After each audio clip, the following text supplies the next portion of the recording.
Hi everyone. Hi everyone, आप लोग कैसे हैं? आशा करता हूँ कि आप लोग अच्छे होंगे। तो चलिए आज की क्लास को शुरू करते हैं। देखिए, पहले प्रश्न में बोला जा रहा है, विश्व का सबसे बड़ा लिखित एवं सर्वाधिक व्यापक संविधान किस देश का है? तो सबसे बड़ा यानी मतलब कि बोला जा रहा है कि विश्व का सबसे बड़ा लिखित संविधान किसका है? तो आप लोगों को पता होगा कि हमारे भारत का जो संविधान है, मतलब हम लोगों का जो संविधान है, ये विश्व का सबसे बड़ा लिखित संविधान है। सबसे बड़ा लिखित संविधान है। अब चलिए हम लोग अगले प्रश्न को देख लेते हैं।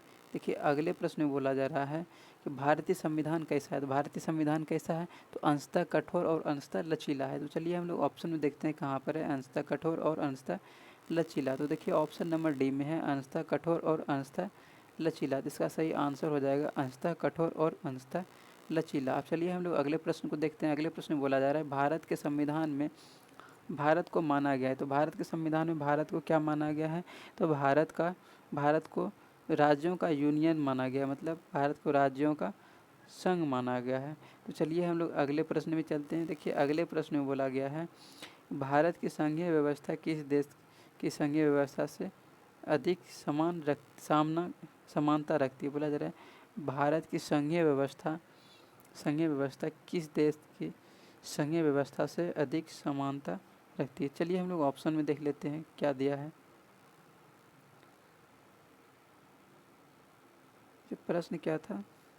बोला जा रहा है भारत की संघीय व्यवस्था, अच्छा संघीय व्यवस्था बोला गया है किस देश की। अच्छा, तो इसका देखिए संघीय व्यवस्था हम लोग किस देश के संविधान से लिए हैं? संघीय व्यवस्था हम लोग लिए हैं कनाडा से। संघीय व्यवस्था हम लोग कहाँ से लिए हैं? कनाडा से लिए हैं। कनाडा के संविधान से हम लोग संघीय व्यवस्था लिए हैं। चलिए हम लोग अगले प्रश्न को देख लेते हैं। देखिए अगले प्रश्न में बोला जा रहा है, भारतीय संविधान में समवर्ती सूची की अवधारणा ली गई है। समवर्ती सूची की अवधारणा हम लोग कहाँ से लिए हैं, किस संविधान से लिए हैं? तो ऑस्ट्रेलिया के संविधान से लिए हैं हम लोग। भारतीय संविधान में समवर्ती सूची की अवधारणा हम लोग किसके संविधान से लिए हैं? तो ऑस्ट्रेलिया के संविधान से लिए हैं। अब चलिए हम लोग अगले प्रश्न पे चलते हैं। देखिए अगले प्रश्न में बोला जा रहा है, भारतीय संविधान में मौलिक कर्तव्य का विचार लिया गया है। तो मौलिक कर्तव्य हम लोग कहाँ से लिए हैं? तो रूस के संविधान से लिए हैं। अब देखिए इसका याद करने का सबसे आसान ट्रिक है कि इसमें मौलिक कर्तव्य मतलब कर्तव्य किसका होता है? बड़ा भाई का कर्तव्य होता है कि छोटे भाई की रक्षा करे। तो देखिए कर्तव्य मतलब हम लोगों का बड़ा भाई कौन है, मतलब भारत का बड़ा भाई कौन है? रूस है। तो रूस हम लोगों का हमेशा साथ दिए हैं। तो कर्तव्य किसका है? रूस का कर्तव्य है कि भारत की वो साथ दे, भारत की रक्षा करे। तो मौलिक कर्तव्य कहाँ से लिया गया है? तो रूस से लिया गया है। चलिए हम लोग अगले प्रश्न को देख लेते हैं। तो देखिए अगले प्रश्न में बोला जा रहा है, अगले प्रश्न में है कि भारतीय संविधान में शामिल नीति निर्देशक सिद्धांत किसके संविधान से प्रेरित है? तो भारतीय संविधान नीति निर्देशक तत्व मतलब नीति निर्देशक सिद्धांत कहाँ से लिए हैं? तो हम लोग आयरलैंड के संविधान से लिए हैं। तो अब चलिए हम लोग अगले प्रश्न को देख लेते हैं। तो देखिए अगले प्रश्न में बोला जा रहा है, अगले प्रश्न में है कि संसदीय प्रणाली कहाँ से ग्रहण की गई है? तो संसदीय प्रणाली कहाँ से ग्रहण की गई है? इसका सही आंसर हो जाएगा ब्रिटिश संविधान से। ब्रिटिश संविधान से संसदीय प्रणाली ग्रहण की गई है। ब्रिटिश संविधान से संसदीय प्रणाली ग्रहण की गई है। एक मिनट पानी पी लेते हैं, गला सूख गया है।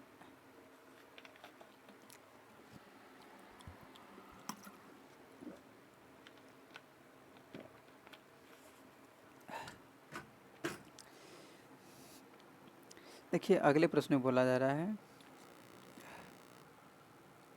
अगले प्रश्न में बोला जा रहा है विद्युत धारा उत्पन्न करने की युक्ति को कहते हैं।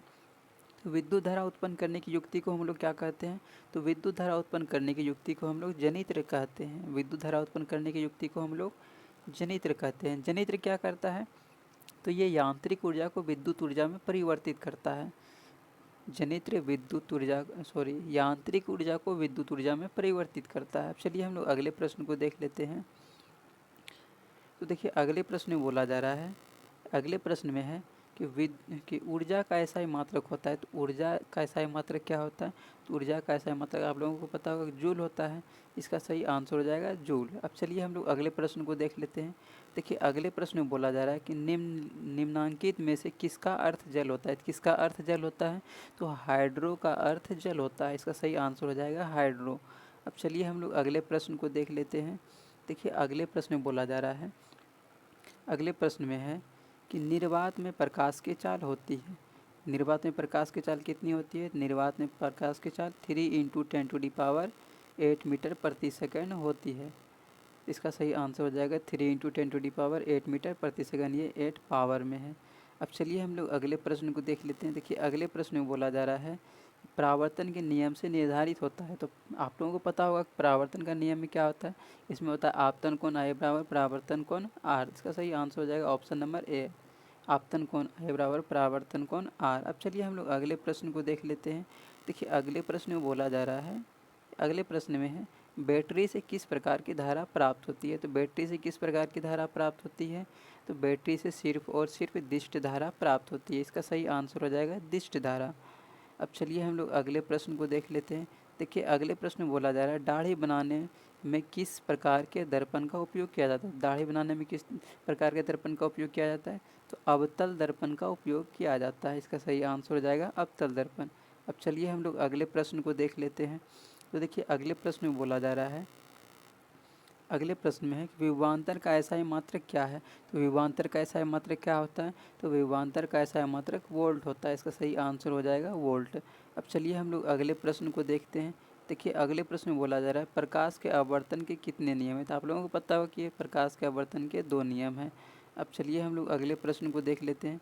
अगले प्रश्न में बोला जा रहा है कौन विद्युत का सर्वोत्तम सुचालक है। तो विद्युत का कौन सबसे अधिक सर्वोत्तम सुचालक होता है? तो आप लोगों को पता होगा कि ये चांदी होता है, चांदी। इसका सही आंसर हो जाएगा। चलिए हम लोग ऑप्शन में देख लेते हैं कहाँ पर है चांदी। तो देखिए ऑप्शन नंबर बी में, ऑप्शन नंबर बी में है चांदी, मतलब Ag। तो इसका ये सही आंसर हो जाएगा चांदी। अब चलिए हम लोग अगले प्रश्न को देख लेते हैं। देखिए अगले प्रश्न में बोला जा रहा है कि आवर्त सारणी के उदग्र स्तंभों को कहा जाता है। तो आवर्त सारणी के उदग्र स्तंभ बोला जा रहा है। तो ये क्या है? ये है आवर्त सारणी का उदग्र स्तंभ। इसको हम लोग वर्ग कहते हैं और इसकी संख्या 18 होती है। और ये है क्षैतिज कतार, जिसको हम लोग आवर्त कहते हैं और आवर्तों की संख्या 7 होती है। इसमें बोला गया उदग्र स्तंभ। तो ये है उदग्र स्तंभ, इसको हम लोग क्या कहते हैं? वर्ग कहते हैं। इसका सही आंसर हो जाएगा वर्ग। अब चलिए हम लोग अगले प्रश्न को देख लेते हैं। अगले प्रश्न में बोला जा रहा है पीतल है। पीतल क्या है? तो पीतल एक मिश्र धातु है। इसका सही आंसर हो जाएगा मिश्र धातु। अब चलिए हम लोग अगले प्रश्न को देख लेते हैं। देखिए अगले प्रश्न में बोला जा रहा है, अगले प्रश्न में है कि अम्लीय विलयन का pH मान होता है। तो अम्लीय विलयन का pH मान क्या होता है? तो अम्लीय विलयन का pH मान 7 से कम होता है। आप लोगों को पता होगा कि बीच में होता है 7, जो उदासीन होता है, जो जल होता है, बीच में उदासीन होता है 7 जो कि जल होता है। और 7 से जैसे कम होगा तो वो अम्लीय हो जाएगा, 7 से जैसे बढ़ेगा वो क्षारीय हो जाएगा। इसमें बोला जा रहा है अम्लीय विलयन का pH मान तो कितना होना चाहिए? 7 से कम होना चाहिए। क्षारीय पूछता तो 7 से अधिक हो जाता है। इसमें बोला गया अम्लीय, तो क्या हो जाएगा? 7 से कम हो जाएगा। अब चलिए हम लोग अगले प्रश्न को देख लेते हैं। अगले प्रश्न में बोला जा रहा है कूटपाद किस में पाया जाता है। तो कूटपाद किस में पाया जाता है?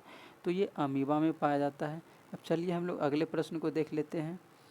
देखिए अगले प्रश्न में बोला जा रहा है, अगले प्रश्न में पुष्पी पौधों में लैंगिक जनन होता है। तो पुष्पी पौधों में लैंगिक जनन किसके द्वारा होता है? ये फूलों के द्वारा होता है। इसका सही आंसर हो जाएगा फूलों द्वारा। अब चलिए हम लोग अगले प्रश्न को देखते हैं। देखिए अगले प्रश्न में बोला जा रहा है शुक्राणु बनता है। शुक्राणु कहाँ बनता है? शुक्राणु वृषण में बनता है। अब चलिए हम लोग अगले प्रश्न को देख लेते हैं। देखिए अगले प्रश्न में बोला जा रहा है, अगले प्रश्न में इंसुलिन की कमी से होता है। इंसुलिन की कमी से कौन सा रोग होता है? तो इंसुलिन की कमी से मधुमेह रोग होता है। इसका सही आंसर हो जाएगा मधुमेह।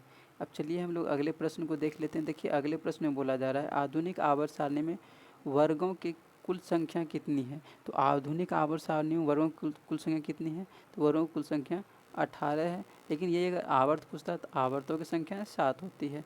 इसमें बोला गया है वर्ग, तो वर्ग कितने हैं? 18 वर्ग हैं। अब चलिए हम लोग अगले प्रश्न पे चलते हैं। देखिए अगले प्रश्न में बोला जा रहा है, अगले प्रश्न में है कि आधुनिक आवर्त सारणी में आवर्तों की कुल संख्या कितनी है। अब देखिए आवर्त इसमें पूछा गया तो आवर्त कितना है? 7 है। वर्ग कितना है? 18 है। इसमें आवर्त बोला गया है तो आवर्त कितना हो जाएगा? 7। अब चलिए हम लोग अगले प्रश्न पे चलते हैं। देखिए अगले प्रश्न में बोला जा रहा है आधुनिक आवर्त सारणी में तत्वों को व्यवस्थित किया गया है। तो आधुनिक आवर्त सारणी में तत्वों को किस प्रकार से व्यवस्थित किया गया है? तो आधुनिक आवर्त सारणी में तत्वों को बढ़ते हुए परमाणु संख्या के क्रम में व्यवस्थित किया गया है। इसका सही आंसर हो जाएगा बढ़ते हुए परमाणु संख्या के क्रम में। अब चलिए हम लोग अगले प्रश्न को देख लेते हैं। देखिए अगले प्रश्न में बोला जा रहा है, अगले प्रश्न में है सबसे हल्का तत्व है। तो सबसे हल्का तत्व कौन है? इसका सही आंसर हो जाएगा सबसे हल्का तत्व की बात करेंगे तो हाइड्रोजन हो जाएगा। लेकिन यही अगर गैस की बात करते तो फिर हीलियम होता है। इसमें बोला गया सबसे हल्का तत्व, तो ये हो जाएगा हाइड्रोजन। अब चलिए हम लोग अगले प्रश्न पे चलते हैं। देखिए अगले प्रश्न में बोला जा रहा है पृथ्वी पर सबसे अधिक मात्रा में पाया जाने वाला धातु है। धातु की बात करेंगे तो एल्युमिनियम हो जाएगा, तत्व की बात करेंगे तो ऑक्सीजन हो जाएगा। इसमें बोला गया धातु तो सबसे अधिक मात्रा में पृथ्वी पर एल्युमिनियम पाया जाता है। अब चलिए हम लोग अगले प्रश्न पे चलते हैं। तो देखिए अगले प्रश्न में बोला जा रहा है, अगले प्रश्न में है कि पृथ्वी पर सबसे अधिक मात्रा में पाया जाने वाला तत्व है। अब देखिए तत्व की बात किया गया है तो ऑक्सीजन हो जाएगा, लेकिन यही अगर धातु की बात रहता तो एल्युमिनियम होता। इसमें तत्व है ये ऑक्सीजन हो जाएगा। अब चलिए हम लोग अगले प्रश्न को देख लेते हैं। देखिए अगले प्रश्न में बोला जा रहा है प्रत्येक आवर्त का अंतिम सदस्य होता है। तो प्रत्येक आवर्त का अंतिम सदस्य क्या होता है? एक निष्क्रिय गैस होता है। आप लोगों को पता होगा कि ये क्या है? वर्ग है, जिसमें ये अंतिम यानी 18वें वर्ग में सभी के सभी निष्क्रिय गैस रहते हैं। मतलब ये अक्रिय गैस रहते हैं, ये किसी के साथ रिएक्ट नहीं करते हैं। इसी को हम लोग शून्य वर्ग का समूह भी कहते हैं। तो इसको हम लोग क्या बोलते हैं? निष्क्रिय गैस कहते हैं। तो आज के लिए इतना ही रहने देते हैं, फिर अगले क्लास में इम्पोर्टेंट प्रश्न को लेकर के आएंगे। तो आज की क्लास को क्लोज करते हैं।